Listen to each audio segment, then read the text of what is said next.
Hey guys, Pastor Jared here. Thank you so much for watching this video.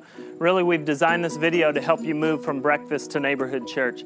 Neighborhood church is how we change the world. This generation, we are looking for belonging. We're looking for deep, sincere friendships. We're looking to know God well.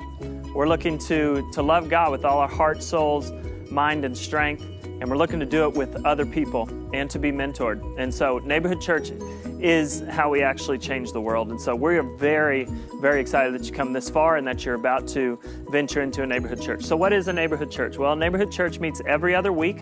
1 week you'll be in celebration, the big celebration, and then the next week you'll be in a neighborhood church. And so as a church, we rotate every week. A neighborhood church is in a home. So it's smaller groups in homes that we actually get to know each other.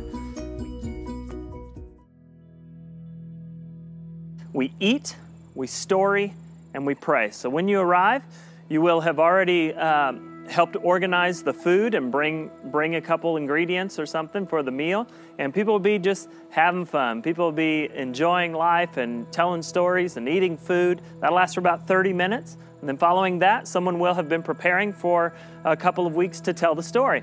And so someone will come and they'll tell the story from the Bible.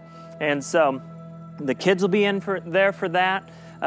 It'll be a great time of hearing some of the stories of what God has done in the past.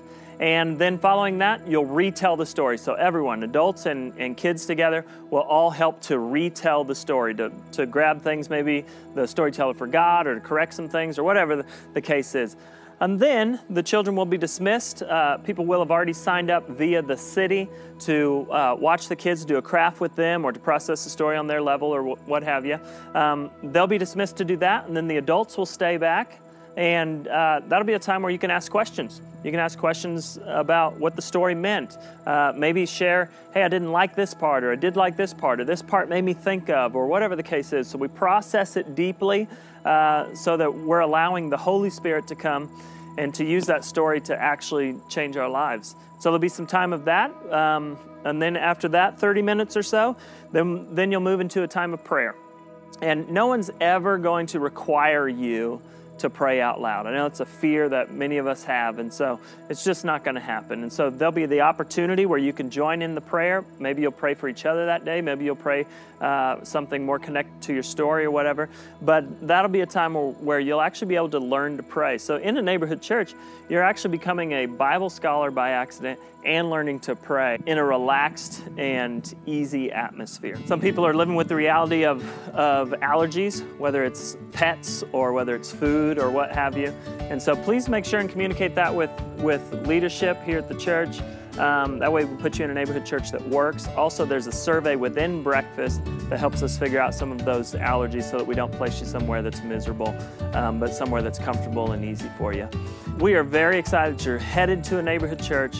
Sometimes it takes a little bit of time to get comfortable. We found maybe even as much as six months, 12 meetings where you go, oh, I'm starting to kind of get the rhythm, starting to make friends. So let it take its time. As you know, all the important things in life take time. And so give it some time. And I can just tell you, many have found such a rich atmosphere in a neighborhood church. So thanks for being here. Thanks for watching this video. Have fun. Have a blast. Welcome.